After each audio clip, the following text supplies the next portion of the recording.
What is the best upgrade for your bike? Where is your money best spent? And what cycling component offers the best bang for your buck? Well, here at road.cc, we couldn't decide. So for my final ever video, we thought we'd play a game of this or that. The rules are simple. I'm shown two upgrades and I have to choose which one I would prefer to upgrade on my own bike if I was only allowed one. Of course, this would be a lot more fun if there was another presenter. My replacement, for example. Hello. It's you. It is me. I've come to take your job. Apparently you wore sunglasses in too many videos and the people didn't like it. May or may not be true that that's the reason I got sacked. Should we have an argument about some things for your final video? Yes, please. Yeah, so I'm intrigued to see what upgrades you'd go for. So, Andrew, behind camera, can we have our first pair of upgrades, please?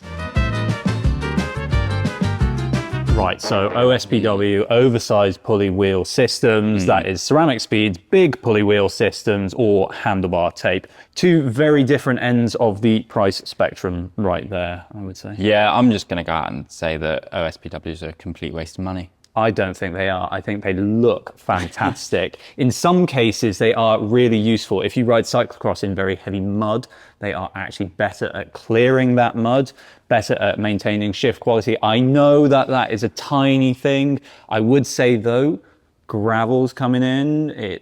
Gravel's kind of here. But gravel is also, you know, taking place in some of those really heavy mud situations. I think that if you're a racer and you really care about watts, then there are maybe some benefits to be had there. Plus they look cool. I just am put off by the whole thing that they say they save you watts, and I'm just not sure in the real world they save you anything that you could ever measure, because the chain's not even under tension on that bit. So any chain tension that you lose is just spring tension, and you need spring tension to keep your chain on. Maybe they do, maybe they don't. If you've got the money, go for it, because they look really cool. But handlebar tape, I think, for the both of us. White or black? Black. White. I'd they get a white saddle. I'd love white bar tape, but it's great for the first two rides. Yeah. One ride in the UK. Yeah. And then it looks crap. Bar tape is also a really good way to add comfort to your front end if you're struggling with a bit of vibration issues. It's a great way to add grip. I certainly wanted that after my hands slipped off the bars. Ouch. And I think it's a really nice way to cheaply refresh your bike. Yep. But shall we go on to the next one? Let's. Ooh. Obviously, it's going to depend on what bike you're upgrading, but let's just say you've gone out, you've spent £2,500 on a new road bike. So what are you getting for that? You're probably getting aluminium wheels and some kind of mechanical. Well, if you're going with Shimano, you're getting mechanical, but if you're going with SRAM, you might get a rival like XS. But let's look at that new Cannondale Synapse, for example. Synapse? How do you say it? The new endurance bike that Cannondale just released. The sub £3,000 ones you get in 2x105 12-speed mechanical. Those DT Swiss are what are they called? Relatively budget. 6 or something. Solid wheels. They're really solid wheels, but I think that there's some gains to be made. You could save a lot of weight. You could probably save 300, 400 grams off that wheel set. I think more for me, you could generally just improve the way the bike feels. It will feel a bit more reactive with some maybe lighter carbon wheels, but also you might get a better tire profile. And I think if you're really looking to optimize the comfort of your bike, which the Synapse is about that long distance comfort, that would be a really good way to go. 600-700 quid on a set of wheels. Jobs are good. Group set, Di2, electronic group sets, they're nice to have, but it's a luxury, isn't it? Certainly. It's good fun, for sure. But I'm going wheels. I think we're both decided. Wheels? Wheels. Ooh, right, so, okay, I would say power meter because, Jamie, if I was buying a bike in store, I would want to get either a pre-bike fit, really worth doing, or I would want the shop to kind of help me get sorted. And that would probably, especially if we were going back to the synapse, 42 centimeter bar or something like that, I would want to go narrower. So that for me would be something that I would want to do at the point of purchase, and I would not want to spend a lot of money. You can get good aluminium handlebars for like 20, 30 quid. Power meters, however, 300. I think it is a good investment. But you can do a lot of it off of heart rate. I know if you're a pro and you're training every day and then you need fatigue and you might not be able to get your heart rate up at altitude or something, then training with power is really useful. But for most of us, people my level, a lot of the numbers are completely pointless. Yeah. But I like the numbers. I like analysing the numbers. But more than that, I think it's really quite nice for pacing. You know, if you're going in a big headwind section or if you're going up a big climb, I really like the pacing. You're not convincing me. No. I do get that. I do get that there are positives. But with handlebars, your fit is so much more important than measuring your power. Yeah.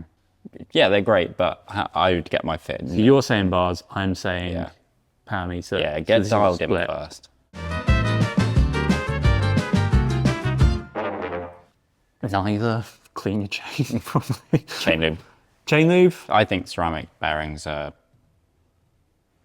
I'm not going to say a con, but just not very worth your money. They're not a very good value upgrade, I don't think. I think they are. I would love to see the Ceramic Speed SLT bearings for the headsets and a similar design. If that came in from a different brand or maybe Ceramic Speed themselves at a cheaper price, I would say that would be a very worthwhile upgrade. I was going to say they're 10 times the price of normal headset bearings, and the same for bottom brackets as well. You can go and pick up a SRAM bottom bracket for 40 quid. I think with bottom brackets, more depends on your frame being faced correctly and everything being square. Yeah. Then things are going to spin super smooth, but they're also going to last properly. And I think that's what we need to say about chain lube.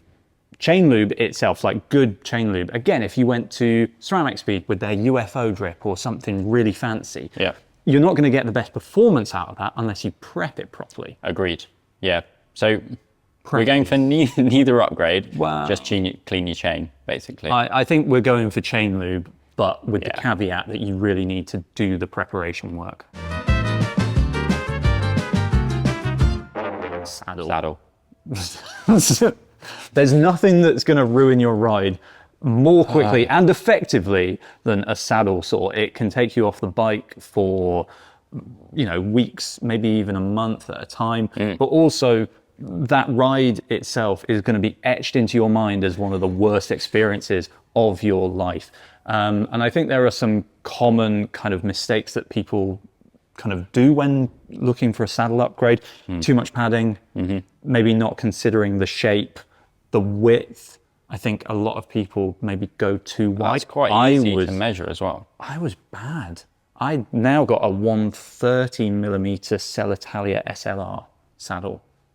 That is a lot narrower than the 145 or 143 I used to be on. And it's made the world of difference. I'm a lot more comfortable on the bike. Yeah, after 3 hours, I think you're going to notice what saddle you're on a lot more than if your cockpit's integrated. And actually, the main issue with integrated cockpits is, of course, the adjustability or lack of adjustability. I think there are some instances of systems that now work relatively well. I would say Canyon's front ends now work relatively well because they have the width adjustability already. And now you can buy those stem kind of sections that allow you to increase, decrease the reach. So I think we're both saying that integrated cockpit's probably better. We're going for a saddle. Yeah, and what are you going to save with an integrated cockpit? 3 watts, 4 watts maybe?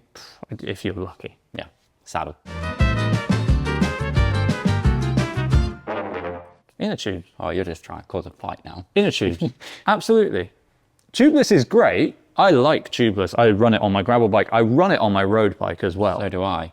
But if I think back to the glory days of when discs came in, but real nice, supple clincher tires were there with latex inner tubes. £6, for each latex inner tube. Latex inner tubes go down though.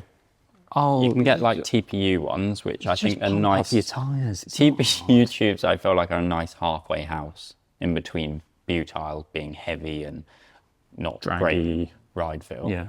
And latex, which I agree, the ride feel is absolutely great. You've got to have them in the right tires to actually have that benefit. So I think TPU are a nice middle ground there. So there'd be the tubes that I went for, but would I go for tubeless? I'd have both. So if it comes tubeless, I would set it up tubeless. Yeah. If it's got tubeless tires and tubeless rims on it. And then I would get some TPU in the tubes and have them in my pocket for when I puncture. Yeah. You mean your saddlebag? In my saddlebag, yes. Or taped underneath. I lost my saddlebag halfway down. Are you a gravel pro? Are you taping? Halfway down Solaire. I got overtaken by something black and brick-like. And I was like, what the hell was that? Yeah. I thought like a crow had sort of launched itself at me. But no, it was my saddlebag. Thanks for story time, mate. Andrew, have we got any more? So I think both, no, I'm not going for both again, but both are great ways of changing your gearing. And changing your gearing is a really cost-effective upgrade. Like bike manufacturers actually do a really good job of providing gearing that suits the vast majority of cyclists. But someone might buy the bike and they live in the flatlands of America, and someone else might buy a bike and live in the Mindips like us and need more gear range. So changing either your cassette or chain rings are both good ways of sorting that out to suit your terrain. I think this very much depends on the size of the change that you need to make. So if you've bought a bike and you are just struggling to get up any hill, then I think at that point, changing the chain rings is probably wise, because you can maybe drop down from a 36 to a 34. Sound like a massive change, but actually it's really, really effective. And don't listen to Shimano. They are going to complain at me for saying this, but I run, what is it? A big chain ring on the outside with a chain ring on the inside that is far too small. Oh, you've got like a 34. So yeah, Shimano say that you're allowed a 12-tooth gap or something in between your rings, aren't they, for the front neck to work? It's fine. Don't worry about it. You don't have to change both of your chain rings. At your own risk. At your own risk at the same time. Keep it sensible, but like generally it does work. How many people need a bigger chain ring? Maybe you, for all the big boy racing you do. When I'm getting towed around. Not me anymore. So yeah, I would personally, I've made the change to my own bike, changed the inner ring just to give myself a spinny gear for those climbs. Either way, whichever way you go, make sure you read your sort of maximum capacities. So don't just listen to an idiot on the internet.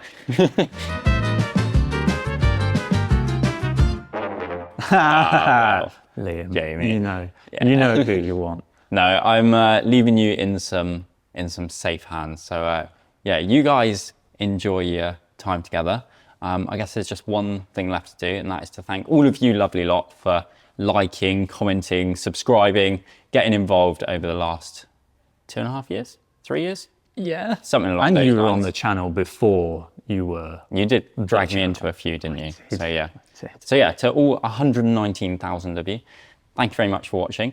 And I won't see you next time. I will. Lovely. Stopping recording.